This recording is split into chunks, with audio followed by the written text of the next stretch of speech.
There's no excuse for you fighting the way you did. You have Saiyan blood running through your veins.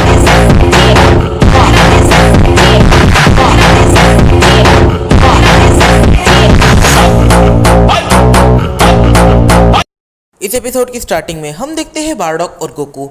ये दोनों ही अपनी journey कर रहे थे और ये दोनों काफ़ी लंबे टाइम के बाद फाइनली पहुंच जाते हैं एक अलग डेस्टिनेशन पर, एक अलग डिस्ट्रिक्ट में। इस मोड पर गोकू बारडॉक से ये सवाल करता है कि अब हम एक अलग डायनेस्टी में आ गए हैं, तो अब हम रहेंगे कहाँ पर, क्योंकि इस डायनेस्टी में ना आपको कोई जानता है ना मुझे कोई जानता है, तो फिर आखिर हम कहाँ पर रह सकते हैं। पहले बारडॉक और गोकू ये दोनों ही इस मोड पर सिटी एरिया में थे, बट इस मोड पर जो बारडॉक है वो गोकू को लेकर एक विलेज एरिया में जाने लग जाता है। इस मोड पर वो लोग काफ़ी सारे विलेजेस को ढूंढने लग जाते हैं, विलेजेस में घूमने लग जाते हैं। गोकू इस मोड पर इस चीज़ों को देखकर थोड़ा बहुत अलग हमें देखने को मिल जाता है। इस मोड पर ये लोग एक विलेज में थोड़ा बहुत टाइम पास कर ही रहे थे कि वहाँ पर एक काफ़ी ज़्यादा डेंजरस सा ड्रैगन एकदम से अटैक कर देता है। वो वहाँ के काफ़ी सारे सेंस की जान ले लेता है। इस मोड पर जो उस विलेज का चीफ होता है उसकी जान उस बैटल में चली जाती है। बारडॉक जिसे इसी अपॉर्चुनिटी का वेट कर रहा था, बारडॉक एकदम से जाता है अपनी पूरी पावर के साथ, वो उस ड्रैगन पर अटैक करने लग जाता है और कुछ अटैक्स के अंदर बारडॉक उस ड्रैगन को टेक डाउन कर देता है। फिर बारडॉक गोकू को चीज़ें एक्सप्लेन करने की कोशिश करता है। इस मोड पर बारडॉक गोकू से कहता है, देखो जब भी विलेजेस होते हैं तो उसके आजू बाजू खतरा होता ही है, क्योंकि काफ़ी सारे ऐसे विलेजेस हैं जो पूरी तरीके से अपने साथ प्रोटेक्शन नहीं रखते और उनके ऊपर काफ़ी ज़्यादा खतरा होता है, जानवरों का, काफ़ी ज़्यादा चोर लुटेरों का। अगर तुम उस सिचुएशन में उन लोगों की हेल्प करते हो तो वो कम से कम एक रात तुम्हें वहाँ पर रुकने देते हैं। इस मोड पर विलेज के हर एक कैरेक्टर ने, बारडॉक ने उस ड्रैगन को डिफीट किया है, ये काफ़ी अच्छे से देख लिया है। इसकी वजह से ये लोग बारडॉक की अब रिस्पेक्ट करने लग जाते हैं और यहाँ पर वो बारडॉक से पूछते हैं कि तुम्हें इसके बदले में क्या इनाम चाहिए। बारडॉक सीधा इनकार कर देता है कि मुझे इसके बदले कोई भी इनाम नहीं चाहिए। और यहाँ पर बारडॉक कहता है, असल में मैं यहाँ से सिटी जाने वाला था, पर सोचा रास्ते में ये गांव आ रहा है तो इसे विजिट करके कुछ खाकर मैं निकल लेता हूँ, पर अब काफ़ी ज़्यादा शाम हो चुकी है तो फिर शायद मुझे रात को ही ट्रैवल करना पड़ेगा, क्योंकि मैं यहाँ पर कहीं रह ही नहीं सकता। इस मोड पर गोकू बारडॉक से कहता है, मुझे लगता है कि हमें जल्दी यहाँ से निकल जाना चाहिए, क्योंकि रात ज़्यादा हो तो फिर ये हमारे लिए काफ़ी बड़ी प्रॉब्लम बन सकती है और हम लोगों ने कुछ खाया भी नहीं है, हमें वहाँ पर पहुँच कर ही खाना खाना पड़ेगा। इस मोड पर गोकू और बारडॉक इन दोनों को ही सारे ही विलेजेस रोक देते हैं और वो उनसे कहते हैं कि आप अभी हमारे यहाँ पे खाना खाइए, एक रात यहीं पे रुकिए और कल सुबह सिटी के लिए निकल जाइएगा। वो काफ़ी ज़्यादा टेस्टी खाना गोकू और बारडॉक के लिए बनाते हैं और उन्हें ये खाना सर्व कर देते हैं। इस मोड पर रात भी काफ़ी ज़्यादा हो गई थी तो वो दोनों ही काफ़ी पीसफुली आराम करने चले जाते हैं और वो दोनों इस मोड पर पूरी रात काफ़ी शांति से सोने वाले थे, क्योंकि वो काफ़ी लंबा ट्रैवल कर चुके हैं। इस मोड पर गोकू और बारडॉक ये दोनों ही सुबह होने के बाद वहाँ से चले जाते हैं। इस मोड पर गोकू बारडॉक से ये सवाल करता है कि यहाँ से जाने के बाद आखिर हम रहेंगे कहाँ पर। यहाँ पर बारडॉक एक्सप्लेन करता है कि बारडॉक जिस भी डिस्ट्रिक्ट में जाता है उससे पहले वो ये पता कर लेता है कि उस डिस्ट्रिक्ट में कितने स्पाई है और कौन सा स्पाई कहाँ पर रहता है। छोटी सी छोटी इन्फॉर्मेशन पता होने के बाद ही बारडॉक उस डिस्ट्रिक्ट में अच्छे से एंटर करता है।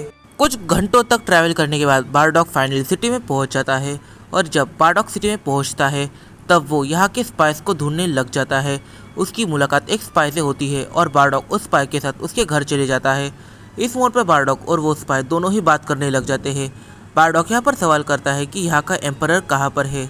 इस मोड पर स्पाई बारडॉक को ये बताता है कि जो बारडॉक की वाइफ यानी गिने और कैकेरॉट है, इन दोनों के डेथ के पीछे इस एम्परर का कोई भी हाथ नहीं है। उसे इन सारी चीज़ों से कोई भी फ़र्क नहीं पड़ता और उसे ये सारी चीज़ें पता ही नहीं है।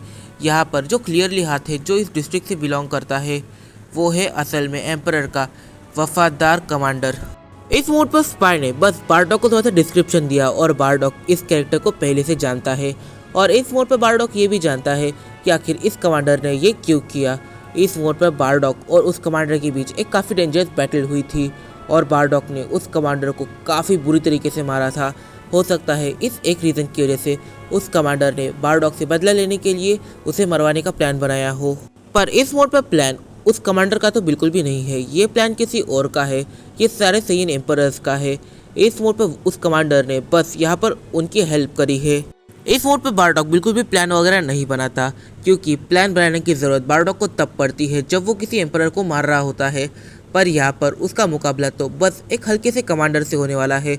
तो बारडॉक यहाँ पर इतना भी सीरियस नहीं है, पर हाँ बारडॉक काफ़ी ज़्यादा ब्रूटल सोच लेके बैठा हुआ है। इस मोड पर पूरी तरीके से शाम हो रही है और शाम होने की वजह से यहाँ पर बारडॉग सोचता है कि रात में ही अगर मैं उसे मार दूँ तो ये काफ़ी अच्छा रहेगा और बारडॉग उसे मारने निकल पड़ता है। इस मोड पर वो कमांडर अपने पर्सनल स्पेस में होता है और तभी वहाँ पर बारडॉग जाकर उसे पूरी तरीके से डिस्टर्ब कर देता है। यहाँ पर जो कमांडर होता है वो बारडॉग को देखते ही पहचान जाता है कि आखिर ये है कौन। इस मोड पर कमांडर बारडॉग से कहता है तो तुम हो अब तक के सबसे ज़्यादा पावरफुल लो क्लास वॉरियर।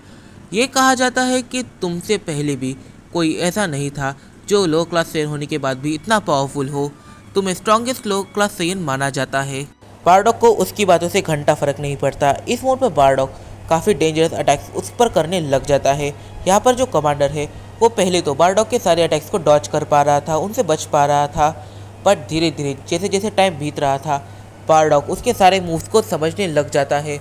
और फिर बारडॉग कहता है कि ये मुझे तब की याद दिला रहा है जब मैं एक सोल्जर हुआ करता था और तब तुम भी शायद एक सोल्जर ही थे। फिर बारडॉग अपने हाथ में एक गॉड स्लेयर ब्लेड की तरह अटैक बना लेता है जो काफ़ी ज़्यादा शार्प होता है। इस मोड पर यह अटैक बारडॉग से उसकी छाती में करता है और यह अटैक उसके छाती के आर पार हो जाता है। बारडॉग एकदम से अपने हाथों को नीचे की ओर लेके जाने लग जाता है। इस मोड पर बारडॉग उस कमांडर की पूरी छाती चीर देता है और साथ ही में उसे कमर तक चीरते हुए निकल जाता है। इस मोड पर बारडॉग वहाँ से जाने लग जाता है। बारडॉग वहाँ से निकल भी जाता है बट तभी उसे आवाज़ आती है कि मैं अभी तक मरा नहीं हूँ। यहाँ पर बारडॉग जब पीछे मुड़कर देखता है तब वो समझ जाता है कि कमांडर वापस से उठ खड़ा हो गया है और बारडॉग ये भी समझ जाता है कि आखिर ये सब कैसे हुआ। असल में यहाँ पर कमांडर ने एक टेक्निक को यूज़ किया है जिसे हम कहते हैं रिवर्स कर्स टेक्निक। पर यह कर कमांडर ने बारडॉग को और भी ज़्यादा खुश कर दिया है क्योंकि बारडॉग को ऐसा लगा था कि मैं इसे ज़्यादा तड़पा नहीं पाऊँगा। पर यहाँ पर ये जब उठ खड़ा हो गया है तब बारडॉग के चेहरे पर एक काफ़ी इविल स्माइल आती है। बारडॉग एकदम से काफ़ी सारे रॉड को उसकी तरफ फेंकने लग जाता है। ये रॉड उसे काफ़ी हद तक लग जाते हैं बट एकदम से ये रॉड हवा में ही रुक जाते हैं। बारडॉग समझ जाता है कि अब ये काफ़ी अलग अलग टेक्निक को यूज़ करने वाला है पर बारडॉग इन सारी ही टेक्निक्स को काउंटर कर सकता है। बारडॉग इस मोड पर सारे ही रॉड्स को थोड़ा बहुत और पावरफुल तरीके से फेंकने लग जाता है और ये रॉड धीरे धीरे कर उसे लगने लग जाते हैं। कुछ रॉड उसके बॉडी के आर पार चले जाते हैं पर इससे उसे कुछ ज़्यादा फर्क नहीं पड़ने वाला है। बारडॉग ये चीज़ जानता है। एक टाइम ऐसा आ जाता है कि बारडॉग उसे ज़मीन पर गिरा देता है और उसके ऊपर रॉड से अटैक करने लग जाता है। ये रॉड के अटैक्स उसके आर पार जा रहे थे और एकदम से वो ज़मीन में पूरी तरीके से लॉक हो जाता है उन रॉड्स की वजह से। यहाँ पर जो बारडॉग है वो एक रॉड को सीधा उसके सर पर मारता है और वो कहता है मैं जानता हूँ तुम इससे भी ठीक से नहीं मरोगे पर हाँ तुम्हें तड़पाने में मुझे काफ़ी ज़्यादा मज़ा आएगा।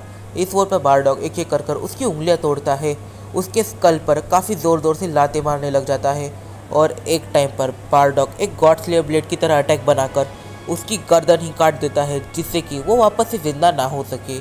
तो इस वीडियो में काफ़ी सारे सवाल निकल के आते हैं। सबसे पहला सवाल तो यहाँ पर ये निकल के आता है, इस मोड पर बारडॉग ने एक कमांडर की जान ली है और ये कमांडर काफ़ी ज़्यादा लॉयल था उसके एम्परर को लेकर। इस मोड पर जब ये चीज़ एम्परर को पता चलेगी तो वो कैसे रिएक्ट करेगा? क्या वो बारडॉग की जान ले लेगा? क्या वो बारडॉग से कुछ इस बारे में कहेगा? जब उसे पता चलेगा तब क्या होगा? तो इस वीडियो में काफ़ी सारे सवाल निकल के आते हैं, तो इन सारे को जहाँ हम जानेंगे अपने आने वाले कुछ वीडियोज़ में। तब तक के लिए बाय बाय। अगर तुम्हें ये वीडियो पसंद आई है तो जल्दी जाकर इस वीडियो को एक लाइक कर दो, कमेंट करना मत भूलना और इस वीडियो को अपने फ्रेंड के साथ ही से कर लेना। तो मिलते हैं अपनी अगली वीडियो में, तब तक के लिए बाय बाय।